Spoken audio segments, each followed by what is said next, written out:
If you're at all perturbed by a number of controlled explosions at some of the busiest travel hubs in the country, you've probably heard last night how Euston Station had to be evacuated earlier in the day after a suspicious package was found.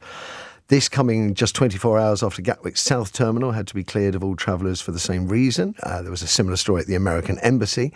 In all, there have been 5 suspect packages, most subject to controlled explosions, in the last 4 days. In Chester, the bomb squad were also deployed on Friday after a suspect package was found on a bus. The police later confirmed that it looked malicious.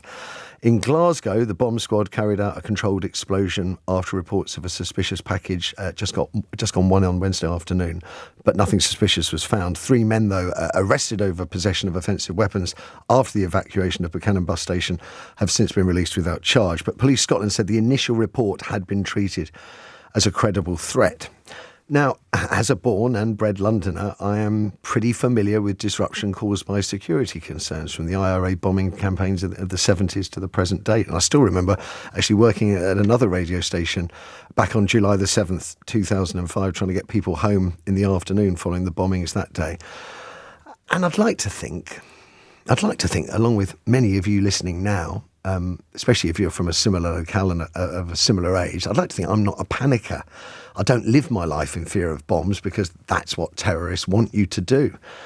But I am struggling to remember having to report on so many dealings with suspicious packages by the authorities within such a short time frame. I mean, I think back to the Manchester bombing in 2017 and then the July the 7th bombings 12 years prior to that. Things have been perhaps relatively quiet in recent years. Cordons were placed around Euston Station, about a mile from our London studio lunchtime yesterday as police were evacuated. The Met, as passengers were evacuated, the Met said on Twitter X that they'd been placed out as a precaution. Officers were investigating a suspect package, and they later confirmed that a controlled explosion had been carried out by the specialist officers and the cordons had been lifted. Indeed, I travelled through Euston around tea time yesterday and was totally unaware of any drama from earlier in the day. And that explosion at Euston followed yesterday's dealings with, I said, 2 other suspicious packages, one at the Gatwick Airport, the other at the US Embassy. Gatwick South Terminal was evacuated and closed for several hours while officers from the Explosive Ordnance Bomb Disposal Team made it safe. Some flights cancelled, others delayed. 2 people detained by police were subsequently released, allowed to continue with their journeys. Friday also saw officers blow up this suspicious package left outside the US Embassy in South London. The Met, I believe, closing a road close to the embassy in Vauxhall. They said the item was a hoax device in that particular incident and it was investigating. And the Met has also said it's not treating the incidents as linked. But it does strike me as weird that we should have had so many incidents in so few days, especially when we are living in febrile times. You've got conflict in Central Eastern Europe, conflict in the Near Middle East, which is spreading rapidly. I don't think the world has felt such an uncertain place in many a year. And then, as I said, I try not to be a panicker and I try to offer...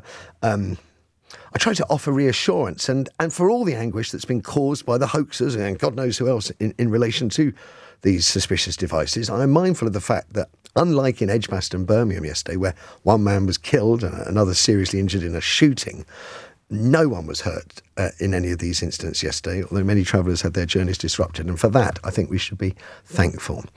Is there a cause for concern? I mean, I think we should always keep our eyes open, whether or not we have to open them particularly wider at the moment in the run-up to Christmas. Well, I'm indebted to my 2 guests. First, I'm going to Chris Phillips, former head of the National Counter-Terrorism Security Office and a former DCI at the Met. I'll be talking to Christopher Steele, former Secret Intelligence Service, in just a moment. Morning to you, Chris. Good morning. How troubling... let's start with, not linked, but a number of suspect packages found in a very short period of time. It seems peculiar. Yeah, it does seem peculiar, but we must put things into context.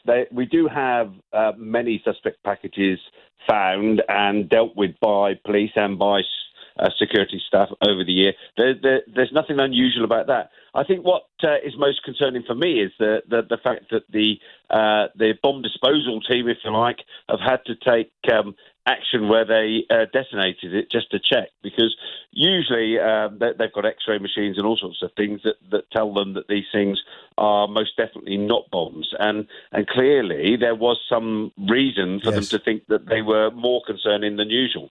The Glasgow bus bomb in particular. I mean, the police up there sort of confirming it was a malicious package.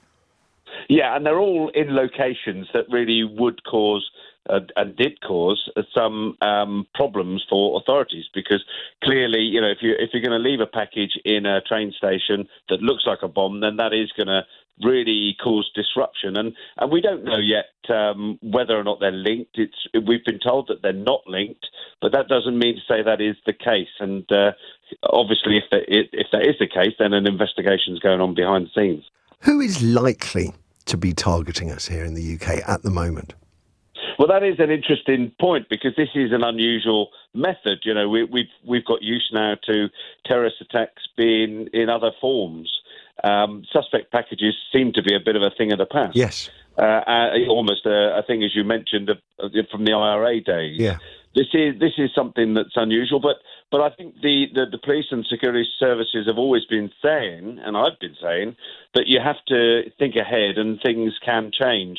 There are, as you mentioned, things going on in the world that make attacks in the UK probably more likely. We've heard about Russia, China, and others that may want to disrupt the UK, and particularly our city centres.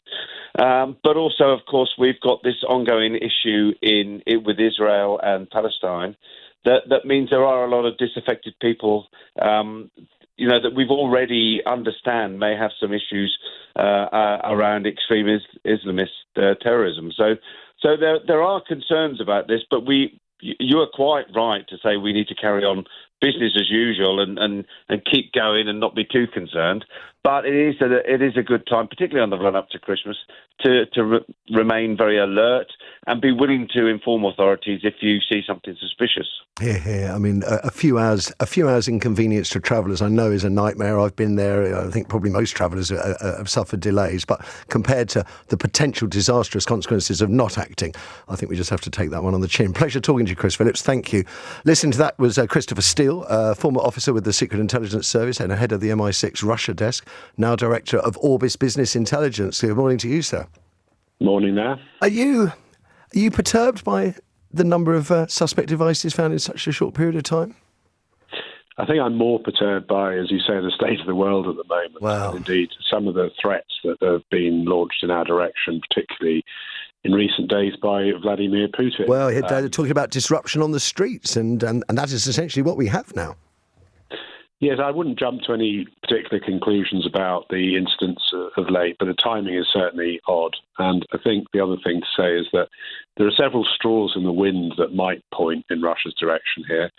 One is that you may be aware that an incendiary device was discovered in a warehouse that had been flown into Britain on a cargo plane back in July, which seems to be almost certainly directed back to Russian intelligence. And secondly, the incidence of things like cutting of undersea cables that appears to be going on at the moment. The third thing is that there's intelligence to suggest that Russians are now contracting out some of their, as we call them, kinetic physical operations to criminal elements, organised crime. And I think that's the most worrying thing in my head, because such operations are very difficult to identify and very difficult to control. I don't want to push you too hard, but you seem to be of the opinion that these packages are malicious, were placed there for malicious reasons. I mean, there's a part of me thinking, a hoax package outside the American embassy, is that just some stupid student prankster? But you are of the opinion that there are bad actors? Well, we know that there are bad actors, and we also know that Russia has operated fairly audaciously within the UK. Yes. In fact, even before this war fully broke out in 2022. Obviously, you've got the Litvinenko and Skripal cases.